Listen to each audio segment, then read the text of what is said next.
Our sermon passage this morning is from the book of Genesis, the first book of the Bible. So turn there with me to Genesis 32.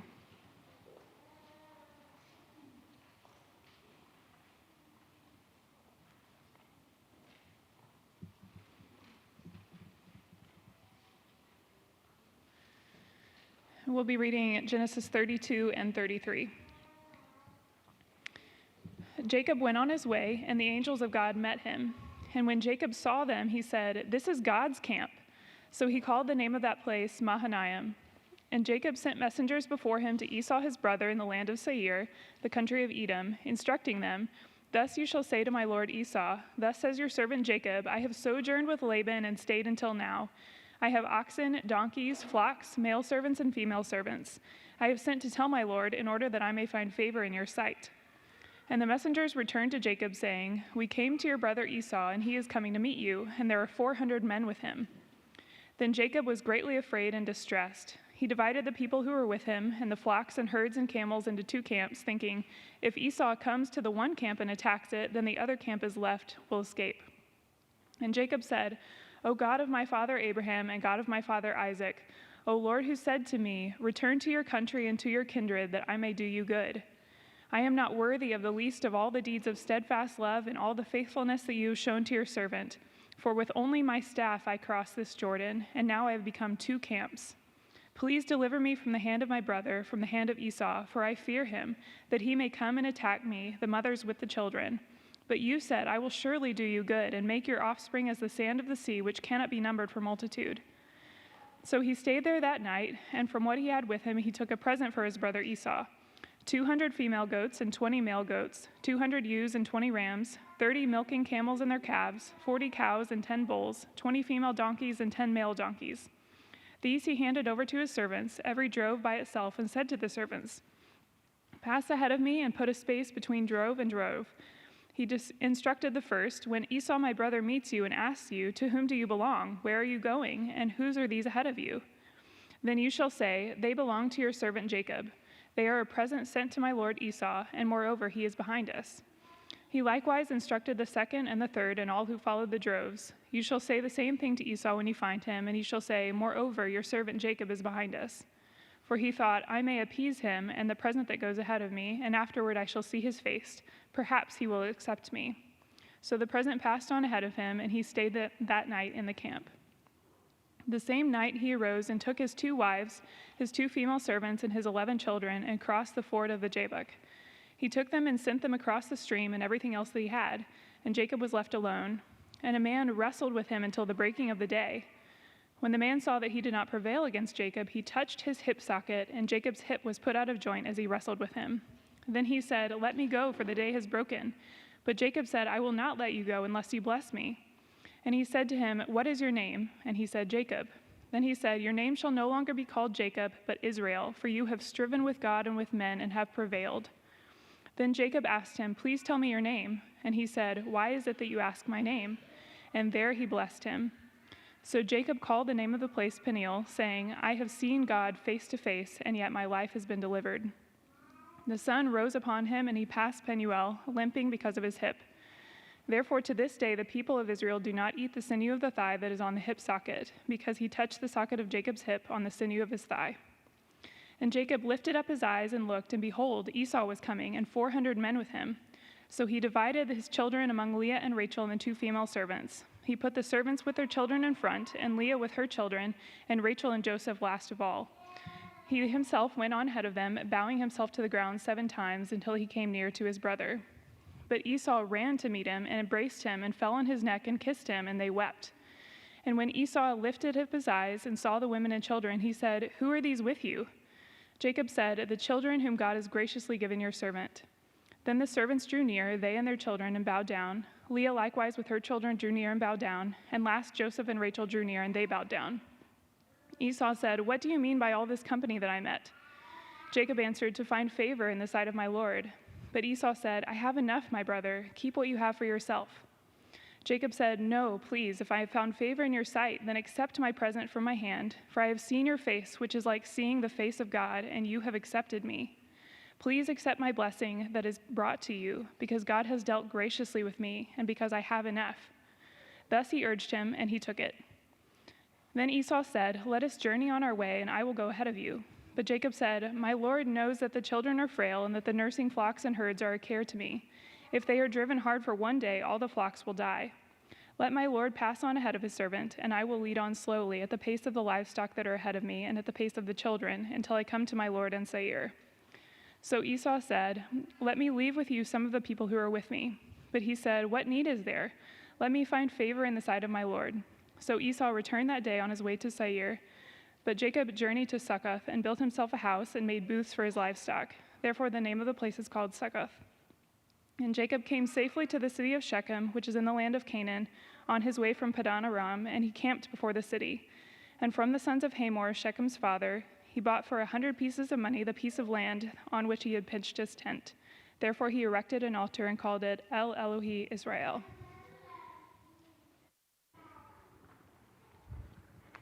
Thank you, Mallory. Well, this morning we are continuing our sermon series in the book of Genesis. And as we do, we're going to be looking at 2 chapters this morning. And so obviously not going to be able to deal with every little detail in both of these chapters, but we're going to try and cover them exhaustively. But so we come to chapter 32 and 33 here this morning. Both of these chapters really focus on and highlight a theme that we've seen all throughout the book of Genesis, and particularly that we've seen all throughout the life of Jacob. And that particular theme that these chapters highlight is the theme of self-reliance. It's the theme of instead of trusting God and relying upon God and relying upon the promises and resting in the promises that He's made to us, that instead we rely upon ourselves. We take matters in our own hands. We try and fix things ourselves. We strategize and plan and figure out ways in which we can accomplish things and do things instead of trusting God and relying upon God and trusting Him. And when we do that then, I think we could all attest to this, then that the reality of that then has some pretty severe, devastating consequences in our lives. Like relying upon ourselves, it's the root oftentimes what produces things like anxiety and just being stressed out and being overwhelmed. It's the root at times of what causes us to lay wide awake at 3 a.m. in the morning in bed with our mind just racing 100 miles an hour. It's the root of what causes us to be workaholics and always thinking about work and always having to work and things like that. And so those things aren't a complete list, but those are just some examples of manifestations of self-reliance. You're stressed out. You're always anxious. You're wide awake at night. You're working nonstop because you think that everything depends upon you. You think that it's all up to you. And so then when push comes to shove, like we might not say it just like that bluntly, but we can practically live like that in our relationships with others, at our workplace and jobs, in our parenting, how we do ministry, and so many other areas of our lives. But as we come to chapter 32 and 33 here this morning, what we're going to see is that it's not just us. Instead, this is the main issue that we're going to see that Jacob's been struggling with throughout the last few chapters in Genesis. And it's going to be the issue that Jacob's struggling with within these chapters in Genesis. That instead of trusting God, relying on God, resting in the promises that God has made to him, and trusting as if those were true and real and going to come to fruition, instead, what's Jacob been consistently doing? He's been consistently taking matters into his own hands, relying on himself, grasping and grabbing after things as if it all depended upon him. And we're going to see that this was a struggle not only for Jacob in the chapters leading up to these chapters here this morning, but we're going to see that this is a struggle within these 2 chapters here this morning as well. But that's not all that we're going to see. Instead, we're also going to see within these chapters a transformation. We're going to see a transformation, not a complete transformation, not a total transformation, but we're going to see a transformation begin to happen in Jacob's life, in which he's transformed from being self-reliant to becoming more God-reliant. In other words, after all these years of tricking and deceiving and grasping and grabbing and taking matters into his own hands, as opposed to relying upon God and resting in the promises that God has made, within these chapters, Jacob's going to begin to trust and rely upon the Lord instead of relying upon himself. And as he does this, as we see this transformation begin to happen in Jacob's life, then I pray that this transformation that we see in Jacob's life in these chapters would begin to affect that same sort of transformation in our hearts as well, as it would cause us to become less and less and less self-reliant and more God-reliant. And so then these two chapters we're going to see, they really have two main themes, two major themes. Jacob's reliance on himself is going to be the first one. And the second theme is going to be Jacob's reliance on God.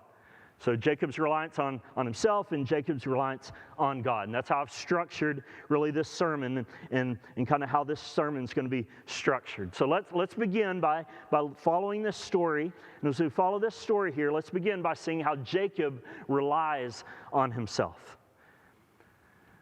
It's important before we see that, though, to remember the context here and where we left off last week. If you remember last week, we left off with Jacob returning back to the land that God had promised him, the land of Canaan. If you remember, he had been serving his uncle Laban for 20 years in Haran, and now he's returning back to the land that God had promised him in Canaan. And this is where chapter 32 then picks up. It picks up with Jacob and his family and all of his livestock that he's brought from Haran, when he was with Laban, and now they're on the outskirts, they're on the borders of the land of Canaan and entering back into the land that God had promised him. And as they're entering back into the land, look what happens next here in verse 1 of chapter 32. Verse 1 says that Jacob went on his way, and the angels of God met him. And when Jacob saw them, he said, "This is God's camp." So he called the name of that place Mahanaim. And so then, this is the picture here. Jacob's returning back into the promised land, and he's met by this group of angels. And when he sees these angels, he names this place Mahanaim, which means two camps. This place is God's camp, because this is where God's angels, God's messengers, God's representatives are. That's where they're camping. And it's Jacob's camp and his family's camp, because that's where they pitch their tents for the night. And so it's the place of two camps, not just Jacob's camp, but God's camp, because this is the place where God's messengers, his angels, are. But there's a whole lot more going on here with these angels than just that. Instead, you see this expression there in verse 1 there, the angels of God. That expression is used only 2 times in the entire Old Testament. The first time it's used, it's in Genesis 28, verse 12. If you remember when Jacob was leaving Canaan.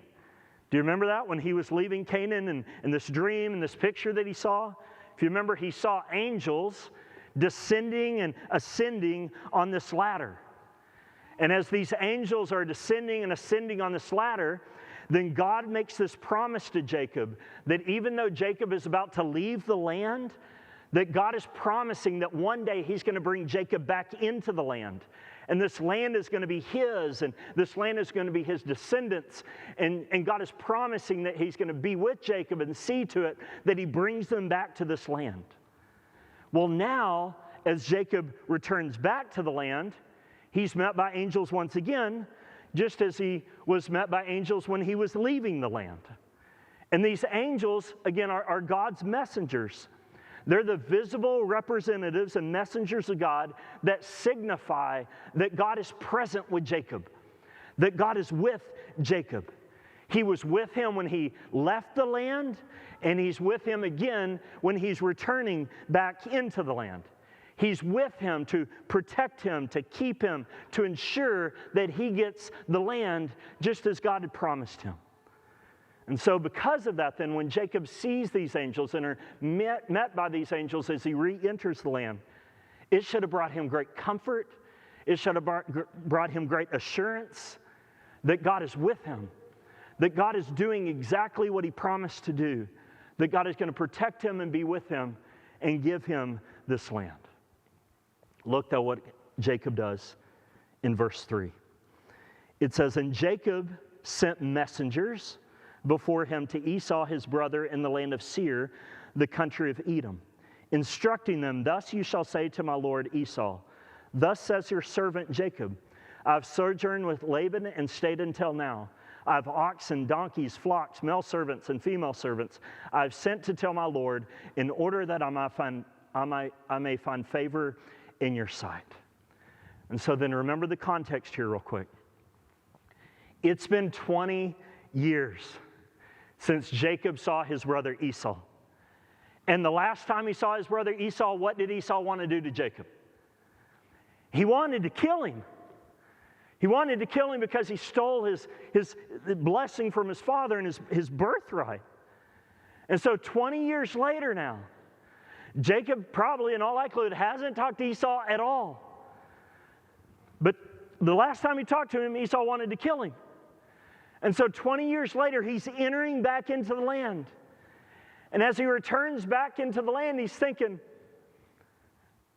Esau, I wonder what Esau's thinking about me. I wonder if Esau wants to still kill me.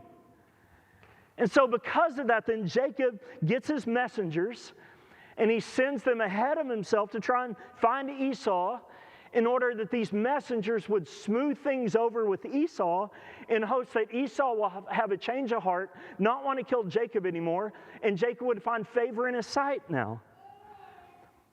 And you see this strategy, though, of how, in his plan of how he wants to go about doing this. He sends these messengers ahead of him. And here's the message that he wants these messengers to communicate to Esau to try and smooth things over with him and soften his heart.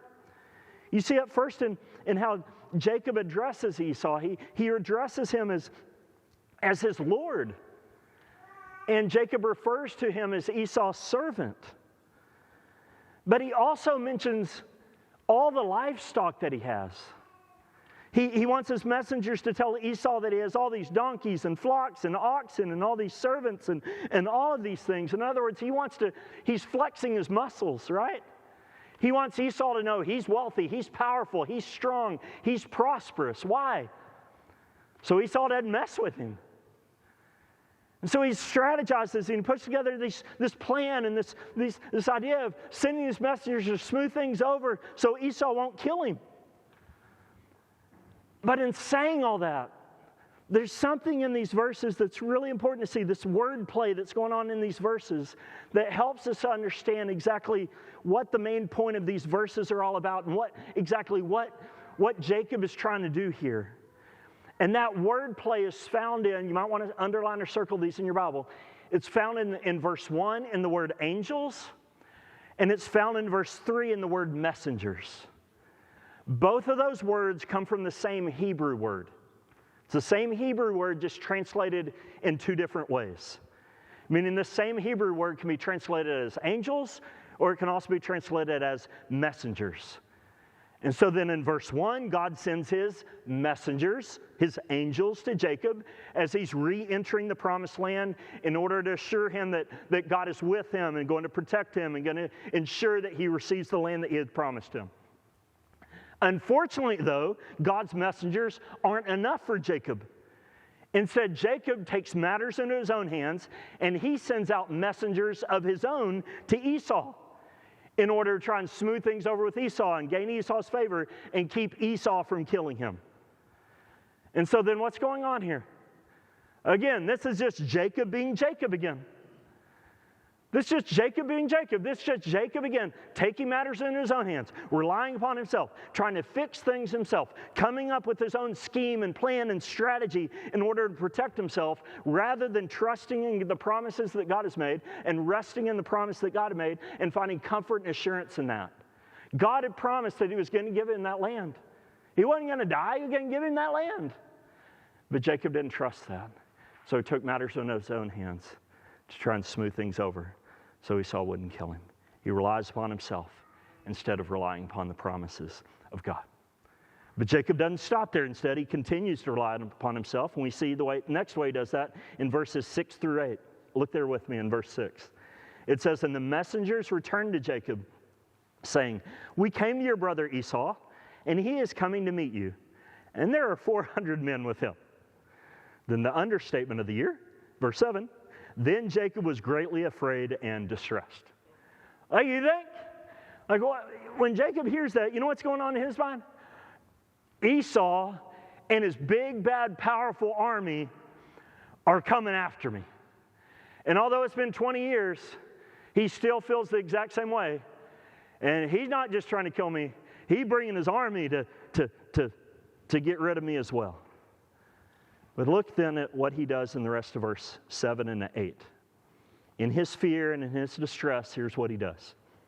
He divided the people who were with him and the flocks and herds and camels into 2 camps, thinking if Esau comes to the one camp and attacks it, then the camp that is left will escape. So you read that, right? That's really not a bad strategy. He's like, there's no way that Jacob's thinking, there's no way that we're going to be able to defeat Esau and take down this big army of 400 people and all that stuff. So then we'll just try and protect and preserve as many people as we can. And so he comes up with this plan and the strategy. We're going to divide up into 2 camps. And so half y'all will go over here, half you will go over there. And so if Esau and his powerful army attacks this one camp, then the other camp will be able to escape and save their lives. And at least none of us at least all of us aren't going to die. Some of us will be able to flee and live. So again, what we need to see here is what Jacob's doing here. This is Jacob, again, relying upon himself, taking matters into his own hand, coming with strategy, devising his own plan and schemes and strategy, as opposed to resting in the Lord's promises that met him and relying upon him. The Lord promised he was going to dwell in the land, and these angels that were there as he was entering the land as a sign of God's presence, his protection, that he was with him, going to give him victory, but Jacob doesn't trust him. Instead, he's scared out of his mind, he wigs out, he freaks out. He's getting control of the situation, takes matters into his own hands to make sure that he survives and make sure he's okay. And we see him do this one more time. If you skip down to verse 13, look there with me at verse 13. It says, "So he stayed there that night, and from what he had with him, he took a present for his brother Esau."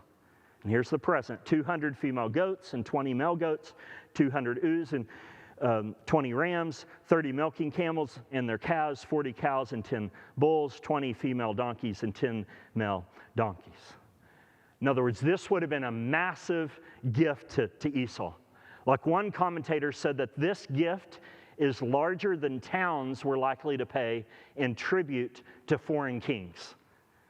And Jacob's providing this, not a town providing this. This is one man, Jacob, providing this. This is a massive gift that he's sending to his brother Esau. And if you skip down, according to verse 20, his whole purpose in sending this gift is to appease Esau's anger and appease Esau's wrath against him, and so Esau won't kill him. But again, the whole point we're supposed to gather here is that this is Jacob again, relying upon himself, taking matters into his own hands, trying to fix things himself, devising his own strategy and plan in order to save himself from Esau, rather than trusting in God, relying upon the promises that God has made, and trusting them. And so then that's Jacob, right? So then let's personalize this. Let's bring this a little bit closer to home. And think about how this isn't just what this looks like in Jacob's life, but what's this look like in your life? What's this look like in my life? And so then think about this question and ask yourself this question. Like, what areas of your life, like what specific areas of your life are you most prone to trust yourself and rely upon yourself and take control and take matters in your own hands, as opposed to resting in the promises that God has made and trusting Him and relying upon Him? Like, what are those specific areas that you're most prone to do that, where the natural impulse in your life is to grab and scratch and claw and grasp and take matters in your own hands and rely upon yourself, as opposed to trusting in the Lord and resting in the promises that He's made. Like, think about that. Like, jot that down. Talk about that with your DC this week. Like, for some, it might be relationships, or maybe a specific, particular relationship with someone. Or it might be your workplace or your job, or it might be family, your marriage, might be parenting. Might be ministry that you're involved in. Might be specific area of sanctification in your life. But think about that. What's the area for you? What's the areas for you that you're most prone, the natural impulses to take matters in your own hands, rely upon yourself, rather than trusting in the Lord and resting in the promises that He's already made? So then that's the first theme we see in these chapters. It's Jacob's reliance on himself. But thankfully, the story doesn't stop there. And that's not all that we're supposed to see in these chapters. Instead, in the rest of these chapters, we're going to see this massive transformation take place in Jacob's heart as he's transformed from being a man who's self-reliant and who relies upon himself to being a man who relies on God. And that's what we see in the rest of the story. We see Jacob's reliance on God. And we see this in three ways. First, we see it in Jacob praying to God and asking God to protect him. It's what we see in verses 9 through 12. You might have noticed I skipped those verses. I did that on purpose. But did you notice that in the midst of Jacob's self-reliance and how he's taking matters into his own hands and devising these plans and schemes and strategies to smooth things over with Esau and appease Esau's wrath and anger against him so he can protect himself, that in the midst of all of that, what does Jacob do? He prays. He prays. And look at the specific prayer that he prays there in verse 9 through 12. Listen to what he prays. Verse 9. And Jacob said, O God of my father Abraham, and God of my father Isaac, O Lord, who said to me, return to your country and to your kindred, that I may do you good. I'm not worthy of the least of all the deeds of steadfast love and all the faithfulness that you have shown to your servant. For with only my staff I crossed this Jordan, and now I have become two camps. Please deliver me from the hand of my brother, from the hand of Esau, for I fear him, that he may come and attack me, the mothers with the children. But you said, I will surely do you good, and make your offspring as the sand of the sea, which cannot be numbered for multitude. So then you see the context here. Esau and his 400 men are coming, and Jacob doesn't know, and Jacob thinks they're going to come and kill him. And so in the midst of this, he bows and he prays to the Lord, and his main number one request to the Lord is in verse 11. He pleads for the Lord to deliver him, to save him, meaning to save his life, to rescue his life, to save his family's life. It's his main prayer. He's pleading the Lord to rescue him. But in the midst of his prayer, he also contains all of these reasons for why God should rescue him and save him from Esau. And the primary reason he gives is this, is that God, you commanded me to come back to this land. You promised that you were going to give me this land. You told me to come back to this land. And when I came back to it, you promised that you were going to do me good. Well, guess what? If Esau kills me, that's not good. And so then, your word's at stake here. Your faithfulness is at stake here. Your trustworthiness is at stake here. And so, rescue me, save me, deliver me, for the sake of your faithfulness. Then again, take a step back and just see the bigger overall picture here. That in the midst of all these times in which he's trying to take matters into his own hands and scheme and plot and plan in order that he can smooth things over and save himself, in the midst of all that, he stops. He prays. He pleads to the Lord to rescue him, to save him. Which is evidence of what? which is evidence that a transformation is beginning to take place in Jacob's heart. It's a transformation that he's beginning to slowly but surely not rely upon himself anymore, but now rely upon God. In other words, think about it this way. If you need a good test, if you need like a litmus test, a good test to determine in these different areas of your life, in this area, that area, am I relying upon myself in this area? Or am I relying upon God in this area? If you need a good test to determine whether you're relying upon yourself or relying upon God, like look no further than your prayer life. Like self-reliant people don't pray. Self-reliant people don't pray. They don't need to pray.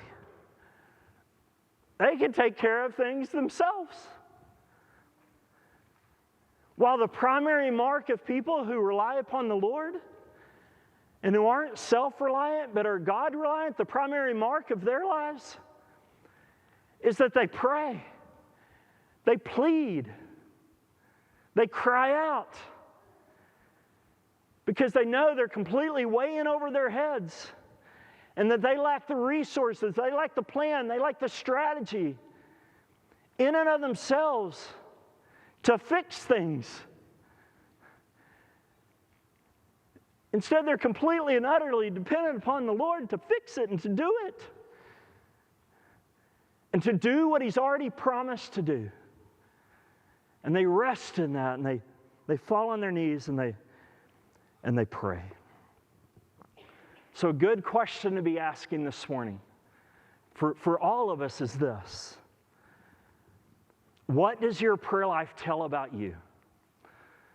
What does your prayer life reveal about you?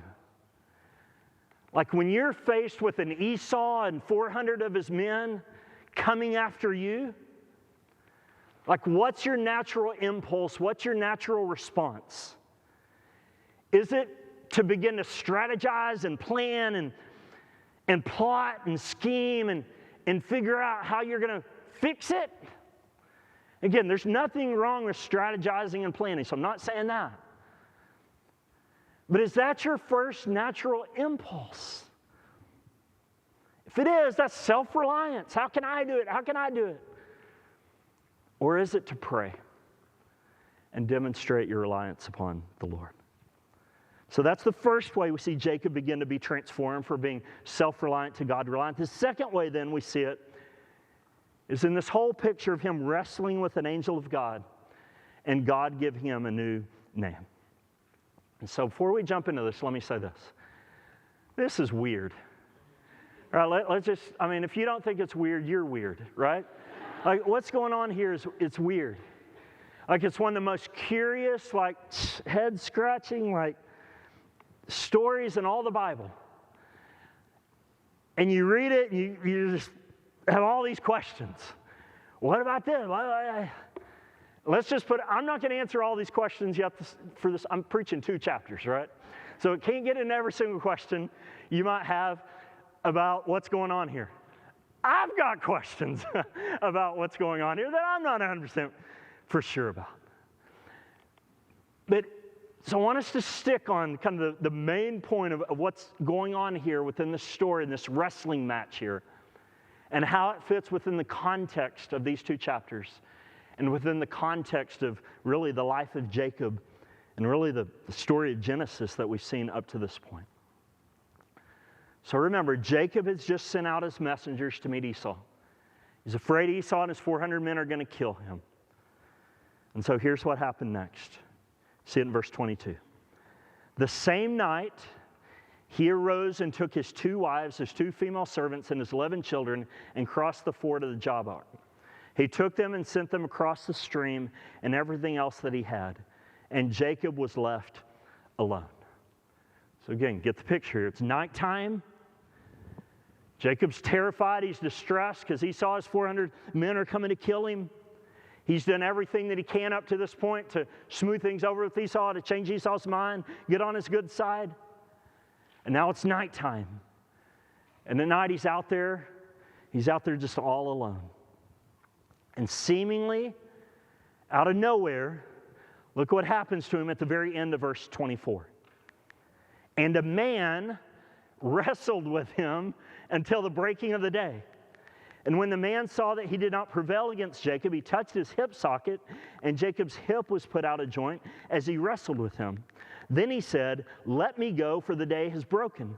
But Jacob said, "I will not let you go unless you bless me." And so then, Jacob thought Esau is the only one who's trying to harm him and hurt him.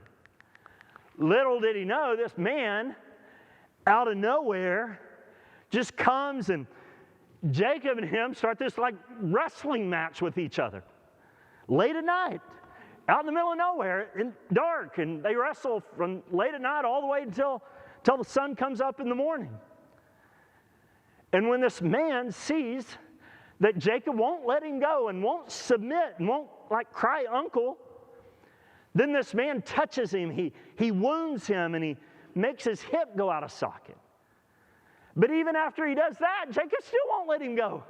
He's still holding on to him and grasping him and grabbing him. And this man says, "Let me go." And Jacob says, "I'm not going to let you go. I'll only let you go under one condition. You bless me." And so then again, like, this is weird.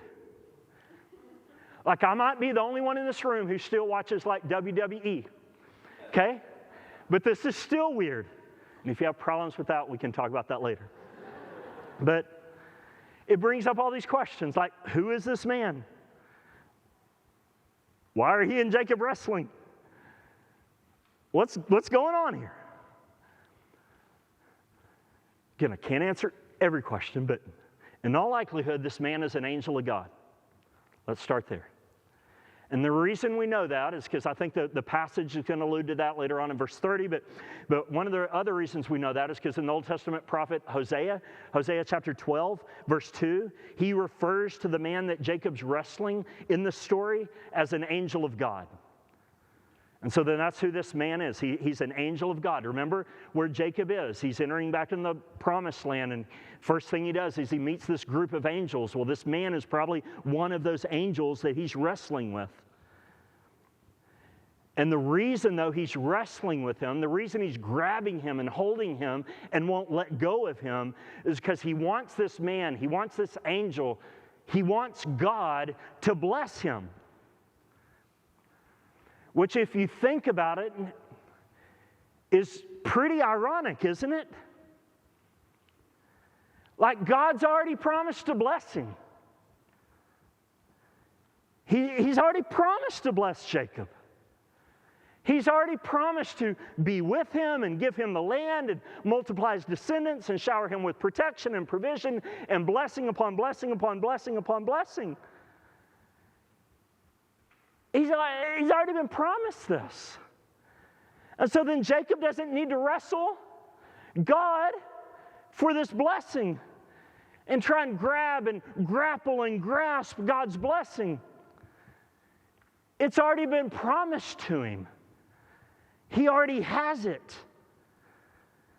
But when his life is on the line and he wigs out and freaks out and doesn't know if he's going to live, then instead of resting in the promise that God has made to him regarding the blessing, he freaks out.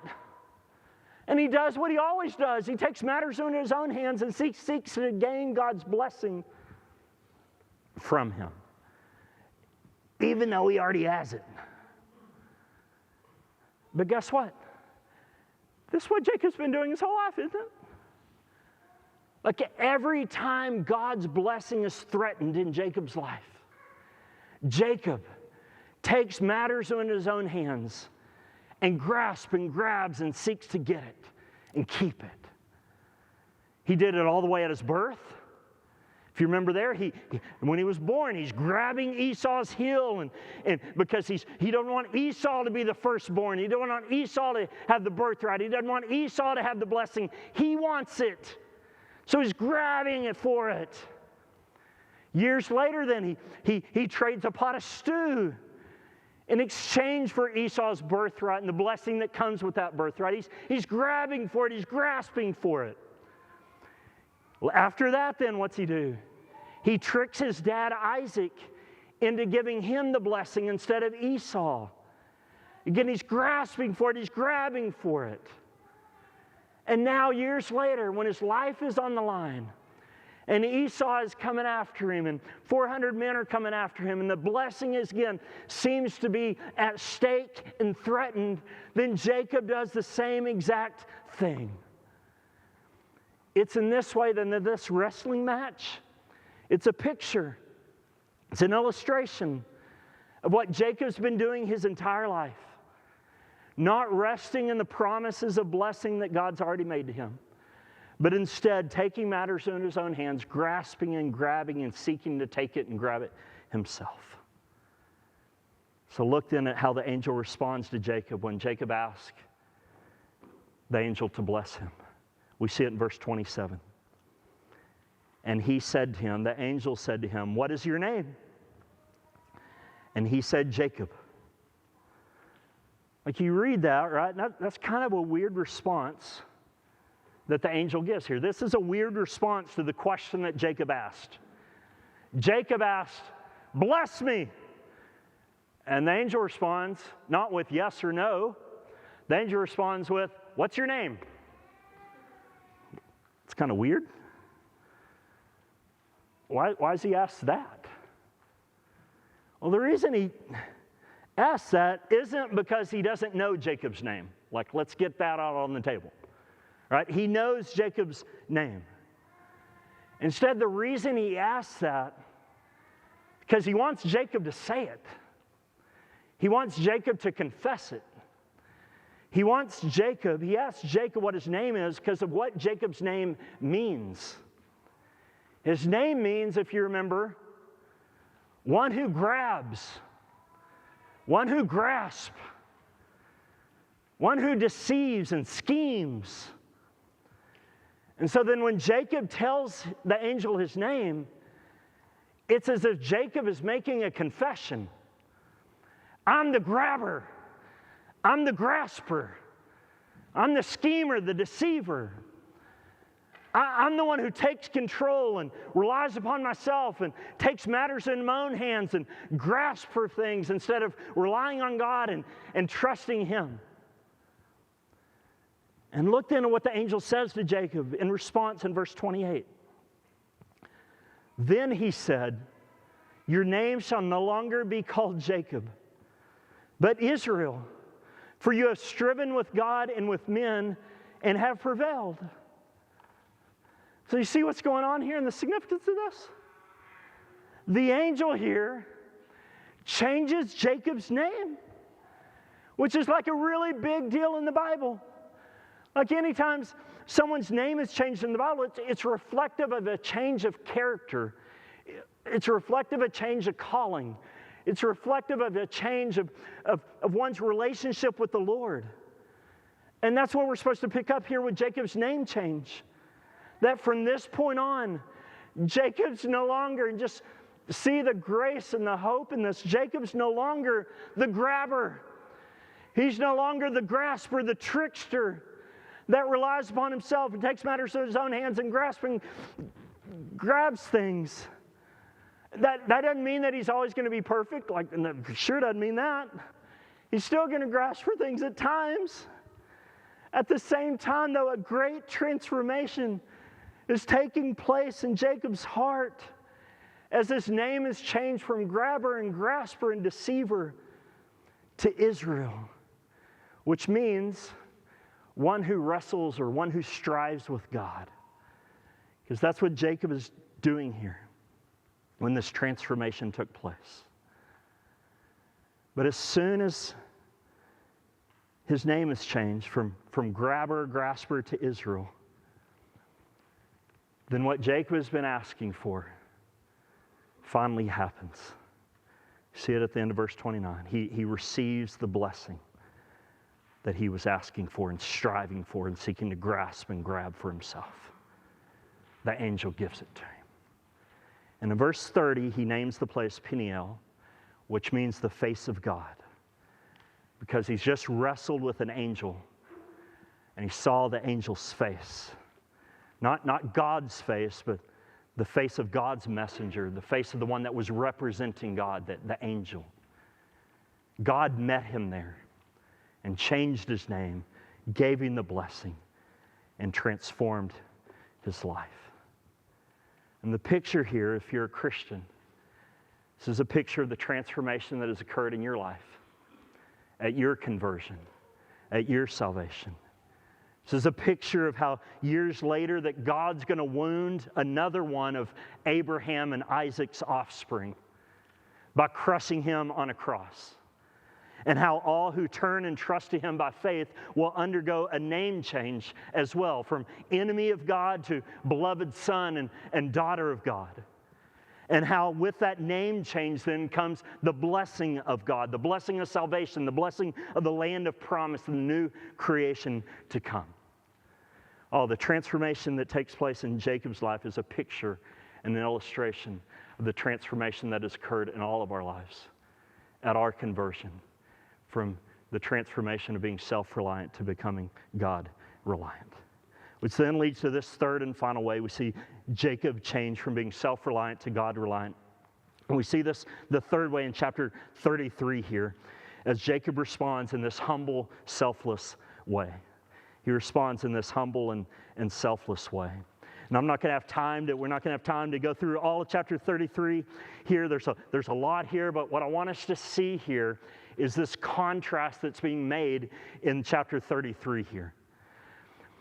This contrast that's being made. And the contrast that we need to see here is how Jacob responds to the threat of Esau killing him, and how he responded before he wrestled with God, and now how he responds to the threat of Esau killing him after he wrestled with God.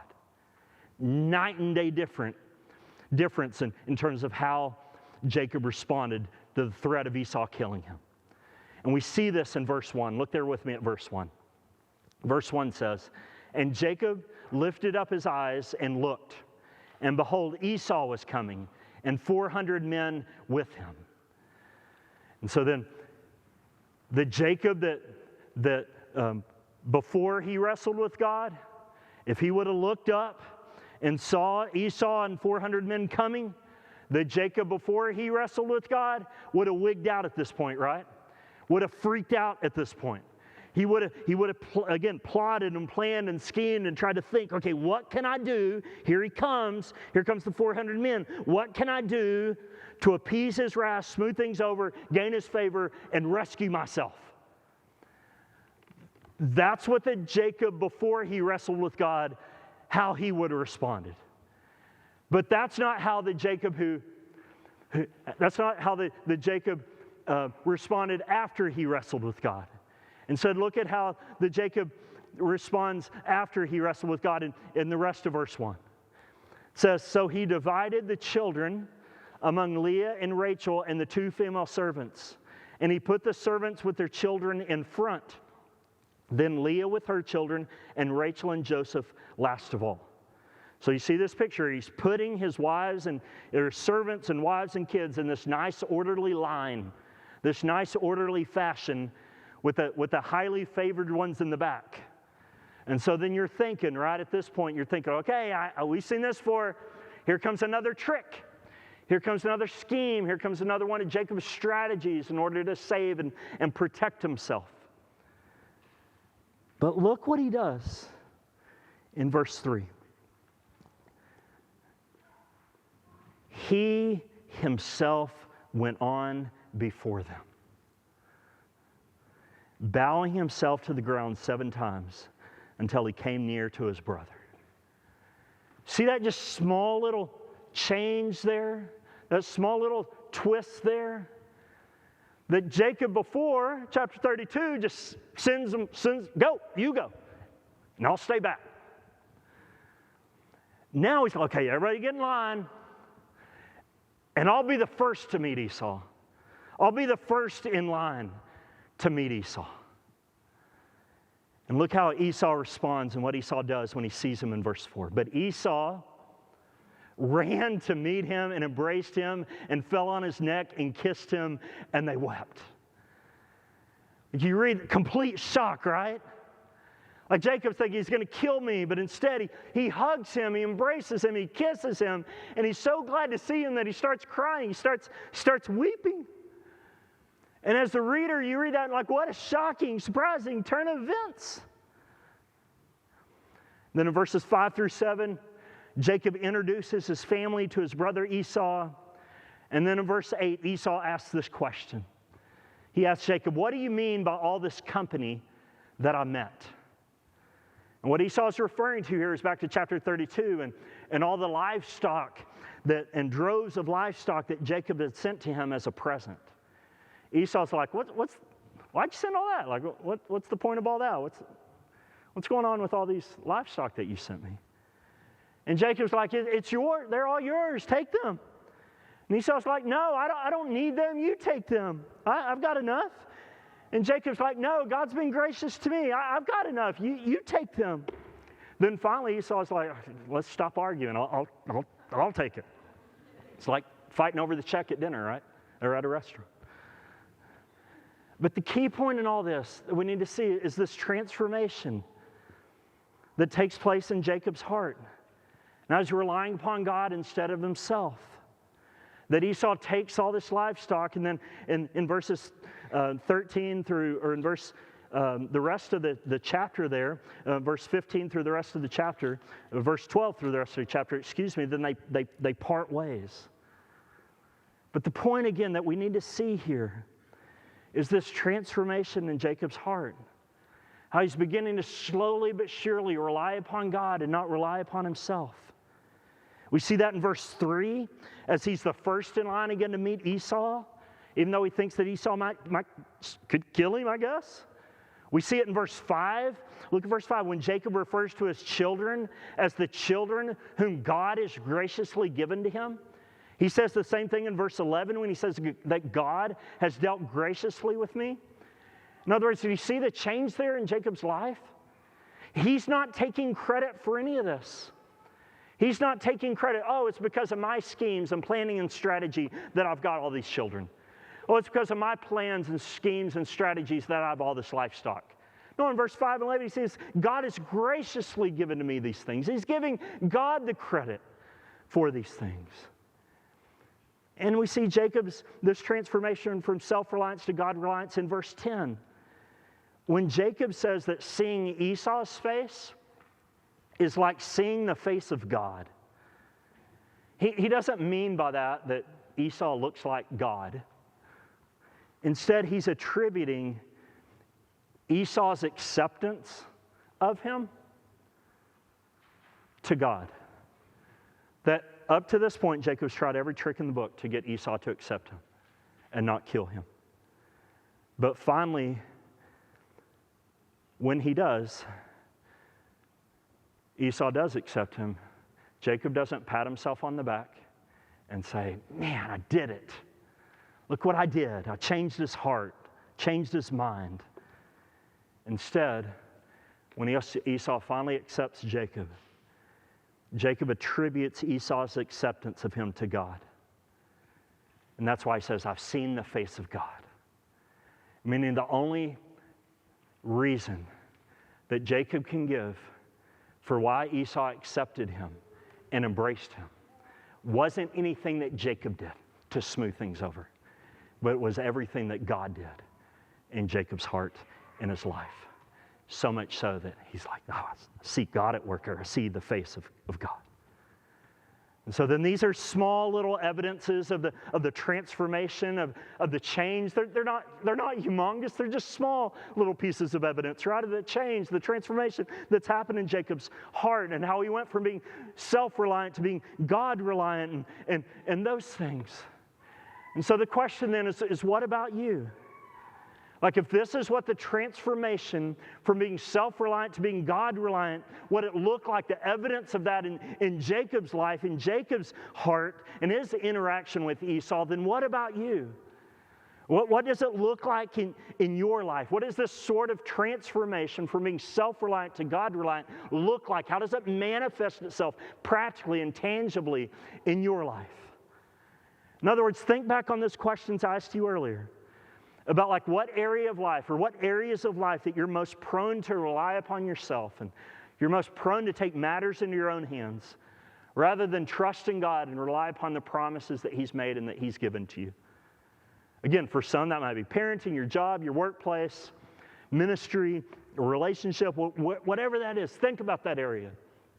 And as you're thinking about that area, then ask yourself, what would it practically and tangibly look like to trust God and rely upon God in that area and rest in His promises in that area rather than being a grabber and a grasper like Jacob and relying upon yourself and taking matters in your own hands in that specific area?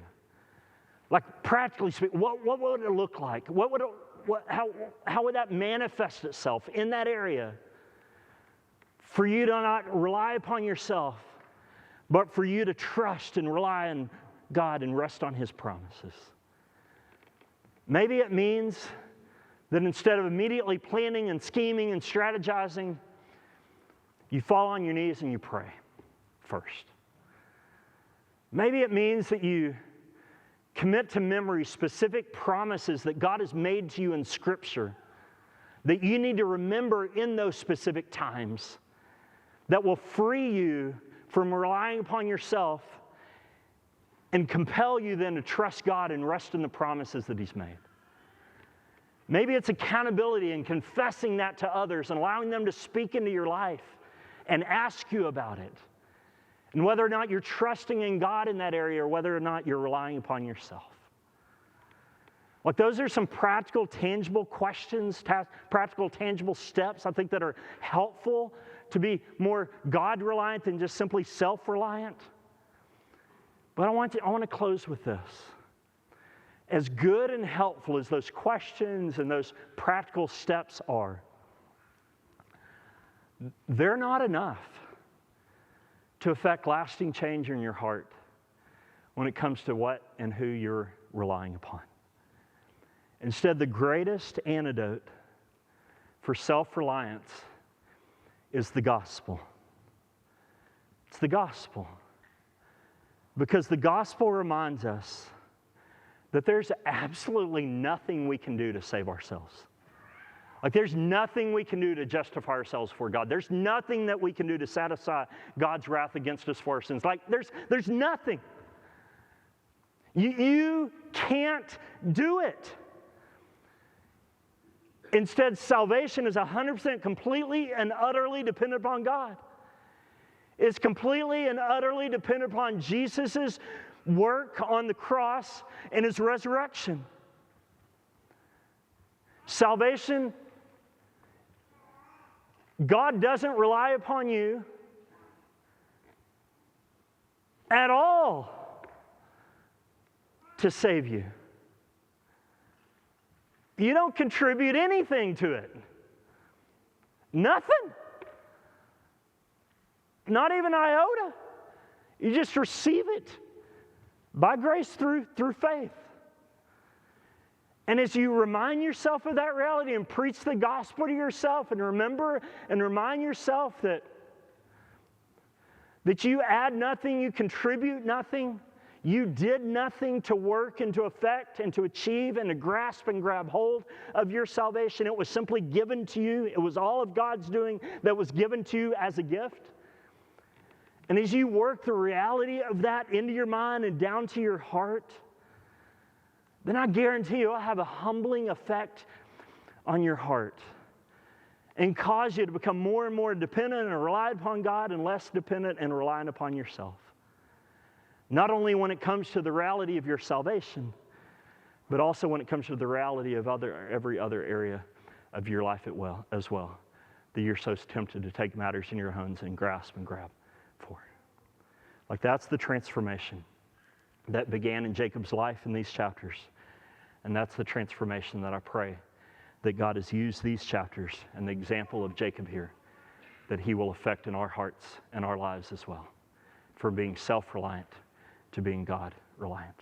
Let me pray for us. Lord, thank you for your goodness. Thank you for your grace. Thank you how you have saved and rescued us, that you have given us the blessing of salvation that can only be found in Christ, not because we have earned it, achieved it in and of ourselves, that we have grasped it and grabbed it in and of ourselves. But Lord, it's solely, completely dependent upon you and the work that you've done through Christ and his death and resurrection.